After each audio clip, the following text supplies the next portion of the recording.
Puede hacer más o menos 200 años que yo no subo un vídeo a YouTube. ¡Empezamos! Bueno, y querréis saber por qué llevo tanto tiempo sin subir ningún vídeo. Bueno, pues porque no he tenido nada de tiempo, porque solo se me ocurrió matricularme en la UOC, que es la Universidad Oberta de Cataluña, en una carrera online que se llama Creación y Diseño Digitales.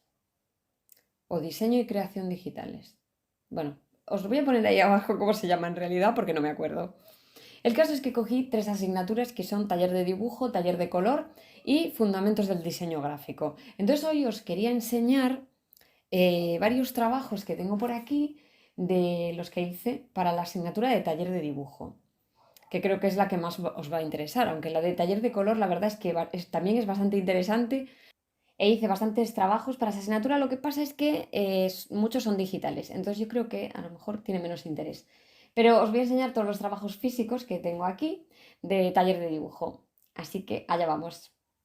Bueno, el caso es que esta carrera se basa en una evaluación continua. Entonces tienes que hacer durante todo el cuatrimestre, bueno, ellos le llaman semestres, pero realmente duran 4 meses, así que no sé por qué le llaman semestres, pero bueno. El caso es que durante ese semestre tú tienes que hacer unos determinados trabajos que te van mandando y tú los vas entregando. Y una vez que ya los tienes entregados, pues ya no tienes que hacer examen. Te van poniendo nota y la nota final pues es de la evaluación continua. La primera prueba era copiar un boceto de un artista. En este caso yo elegí a Degas, las bailarinas de Degas. Este es el boceto original de Degas y lo que tenía que hacer era una copia del original utilizando los mismos materiales que utilizó el artista. Así que lo primero que hice fue situar el cuerpo de la bailarina en el espacio, tal y como estaba dibujado en el boceto de Degas, y esto fue bastante fácil porque Degas utilizaba cuadrículas. Después empecé a utilizar el carboncillo negro. Una cosa muy importante que tenía que marcar eran estos trazos que daban movimiento al dibujo. Después difuminé las zonas de carboncillo negro y empecé a utilizar el blanco. Y finalmente este es el resultado y el trabajo que presenté. Ya sé que tiene muchos defectos, pero para ser el primer cuerpo que dibujo en mi vida, pues me parece que no está mal y estoy bastante contenta con el resultado.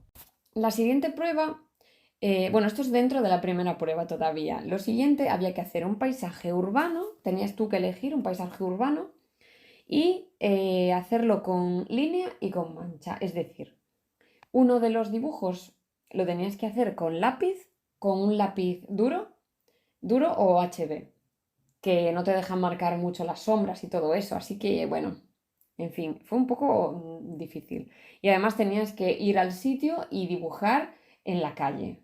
El dibujo que os aparece arriba es el dibujo a lápiz y el de abajo es el que presenté en carboncillo. Otra parte de esta prueba era dibujar un objeto y en este caso yo elegí este lapicero con forma de cactus que estáis viendo, entonces hice un montón de bocetos y también había que hacer 2 dibujos, uno con lápiz y otro con carboncillo. A la derecha estáis viendo la evolución del dibujo en carboncillo y a la izquierda en lápiz.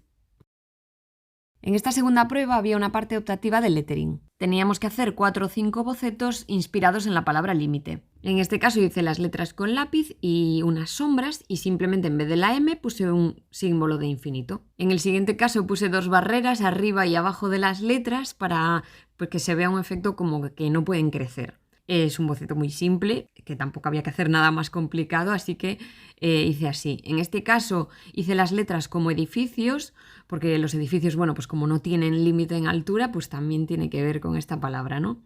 Y los hice pues todos grises y uno como con ladrillos. El siguiente pues es muy evidente, la palabra límite en una señal de stop. La siguiente es simplemente con lettering, no tiene nada especial. Y la siguiente es la palabra límite, pero dibujada con cuerdas, como esas cuerdas que nos atan, ¿no? Y que nos ponen límites. Así que este es mi último trabajo optativo. Y esta era la parte optativa. Luego estaba la parte obligatoria, que teníamos que ver un videoclip que se llama Games Without Frontiers de Peter Gabriel. Bueno, pues ese vídeo lo tuve que ver 50.000 veces. Tuve que hacer como una especie de análisis sociopolítico del puñetero vídeo y luego teníamos que hacer varios dibujos sobre eso. Entre ellos teníamos que hacer una ilustración en tamaño A3 que no os la voy a enseñar porque es horrorosa y, y entonces pues tenía que tener los elementos del vídeo y demás. Lo más interesante de esta prueba es que teníamos que hacer un diagrama con todas las ideas que habíamos recogido de ese vídeo. En este caso pues ya veis que puse 5 anillos como los anillos olímpicos, que era de lo que iba el tema. Y los temas que destaqué en este diagrama pues eran los temas que se trataban en el vídeo, que eran pues las Olimpiadas del 36, donde hubo un caso de racismo, los Juegos sin Fronteras de la tele, las bombas nucleares, por supuesto, bueno, y todas las tramas políticas del Watergate y un montón de cosas, ¿no?, de este tipo. Y lo siguiente que teníamos que hacer era un diagrama con la palabra frontera, con todas aquellas ideas que nos surgían en la cabeza con la palabra frontera. Por ejemplo, pues las fronteras políticas, las fronteras artificiales, las imaginarias, las fronteras naturales, como bueno, pues ríos, acantilados, todo eso, las fronteras culturales, económicas, y todo esto pues había que dibujarlo, ¿no? Así, un diagrama muy simple. Y todo ello para hacer una poesía visual. Y luego la poesía visual, pues es esta que estáis viendo. Que tiene pues esta señora aquí con la cabeza medio abierta. Sale ese muro de su cabeza que es como que está roto, que está como derribando sus fronteras mentales, y esas alas pues que se llevan ese muro. Además, bueno, es una flipada que ya no sabía qué hacer y esto es lo único que se me ocurrió. Es una mierda, soy consciente. Como poesía visual es una porquería, pero bueno, mira, es que yo lo tenía que hacer, tenía que entregar algo. Y luego aquí abajo pues pone la palabra libertad, y ese sello que estáis viendo ahí pues es del momento de derribar el muro de Berlín. Y bueno, pues eso, ya está. Tampoco hay que darle más vueltas al tema.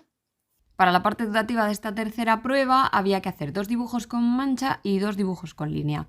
En este caso tenía que hacer una mancha de acuarela o de café o de lo que fuera, y luego dibujar por encima las formas abstractas que yo viera, ¿no? Que pues si eran caras o bocas o lo que fuera. Y en este caso hice salpicaduras con acuarela y a partir de esas manchas hice personas. Ya veis que las de delante son más grandes y las de atrás son más pequeñas para dar así una sensación de perspectiva.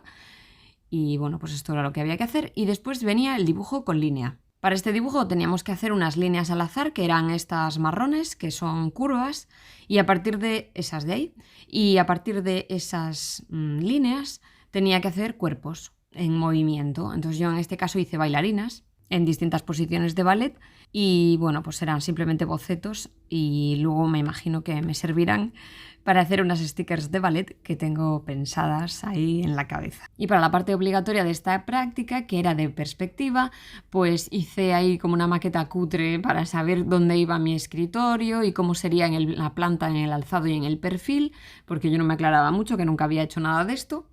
Y la segunda parte era pues hacer eso, un plano con el alzado y el perfil, y además había que añadirle una persona y un objeto. En este caso pues era yo y un portátil. El siguiente dibujo que había que hacer era una perspectiva cónica con un punto de fuga, y había que hacerlo a mano alzada, que este lo repetí 20 veces, la verdad.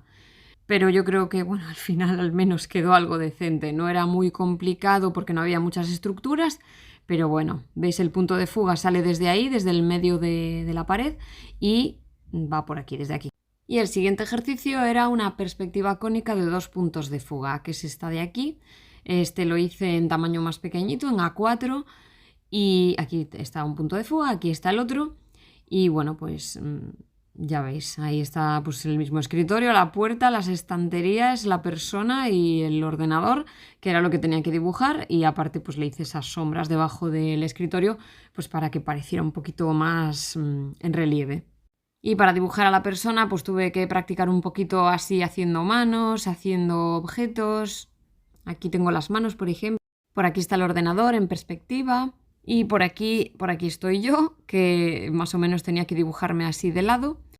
Y para esta última prueba de evaluación a distancia, que se supone que es la más difícil, pues teníamos que juntar todas las técnicas que habíamos aprendido durante el curso y hacer un fanzine. Un fanzine es como un boceto reivindicativo que se hacía en los 80, entonces lo hacías en plan casero y luego simplemente con escanearlo e imprimirlo masivamente, pues ya pues podías no depender de una editorial para que lo que tú querías comunicar pues llegara a mucha gente. El tema que yo elegí para hacer este fanzine era el de los micromachismos. Bueno, es un tema que conozco y que he sufrido, como supongo que todas las mujeres. Lo primero que teníamos que hacer nuevamente era un diagrama, otra vez, con todas las ideas que queríamos plasmar en nuestro fanzine, con esas ideas que queríamos transmitir pues, a nuestro público. Después hice un montón de bocetos intentando explicar la historia que yo quería explicar como un cómic. Como yo no he hecho un cómic en mi vida, pues me resultó bastante difícil. Y el resultado final pues es este que os voy a enseñar ahora mismo. Está hecho en un tamaño A3, en un folio de papel vegetal tamaño A3 y eso dividido en 8 escenas, vamos a decir. En todas las hojas utilizo materiales distintos para que haya variedad de materiales, para que eso me lo valoren a la hora de corregir el trabajo, aunque ya os digo que no lo han hecho. Ya veis que simplemente es una hoja donde tú dibujas, la doblas, le haces ese corte por el medio para que se pueda doblar bien. Y así es como queda, como si fuera una revista. Y con esto ya terminado, pues la idea de un fanzine es que tú lo escanees y lo imprimas muchas veces para repartir o para vender y sacar fondos pues para lo que tú quieras. En la primera página quería destacar esas diferencias que hay entre hombres y mujeres a la hora de tener canas, que para ellos parece que estupendo y para nosotras parece que se nos exige estar siempre jóvenes, teñidas y demás. En la segunda página quería destacar ese momento que pasa siempre cuando vas en el coche, el sol te está dando de frente y el parasol no te tapa porque está más pensado para hombres que suelen ser más altos que para mujeres bajitas como yo y que el parasol no nos sirve para nada. La tercera página quise destacar un caso que me pasó a mí misma y en el que el profesor pues decidió minusvalorar mi presentación, que era de un trabajo científico, y pues valorar simplemente pues mi aspecto físico o mi manera de explicarme. El siguiente caso también está basado en mi experiencia personal porque cada vez que trabajaba al lado de un chico, por ejemplo en este caso el chico era el auxiliar y yo era la farmacéutica, y era señora que entraba en la farmacia, señora que decía yo quiero hablar con el farmacéutico y se dirigían directamente a él, o sea, jamás pensaban que era yo y que él era el auxiliar, era matemático. En la siguiente página quería dejar constancia de la diferencia que hay entre hombres y mujeres a la hora de tomar medicamentos. Las mujeres siempre tienen muchos más efectos secundarios que los hombres, porque los medicamentos tradicionalmente se han probado en hombres, pero en cambio las mujeres toman esos mismos medicamentos, pero claro, no se prueban ellas ni con su peso, ni con su estatura, ni con su complexión física, ni con sus hormonas, entonces tenemos muchos más efectos secundarios. En la siguiente página quería destacar algo que a mí me da muchísima rabia cuando voy a comprar ropa o cuando voy a comprar zapatos, que es que últimamente las zonas de chicos tienen muchos colores, pero en cambio las de las chicas solo hay blanco, negro y rosa. No existe otra cosa. Parece que no podemos llevar azul o verde o amarillo. Es una cosa que no puedo entender. Además, esta página también hace referencia a lo que llaman el impuesto rosa. Podéis buscarlo en Google, que es muy interesante. Y al final del día, pues lo que le pasa a nuestra protagonista es que intenta explicar todo lo que le ha pasado a lo largo del día, ya está estresada y encima la llaman histérica. Y bueno, pues hasta aquí llega el vídeo de hoy, espero que os haya gustado. Si tenéis alguna pregunta sobre lo wok o queréis que haga el vídeo sobre taller de color, pues me lo decís y os enseño todos los trabajitos que hice para taller de color. Muchas gracias por haber visto este vídeo, ya sabéis que podéis seguirme en todas las redes sociales donde me llamo @anfrix. Y que por aquí os voy a dejar el botón para suscribiros y otros vídeos del canal. ¡Hasta el próximo día!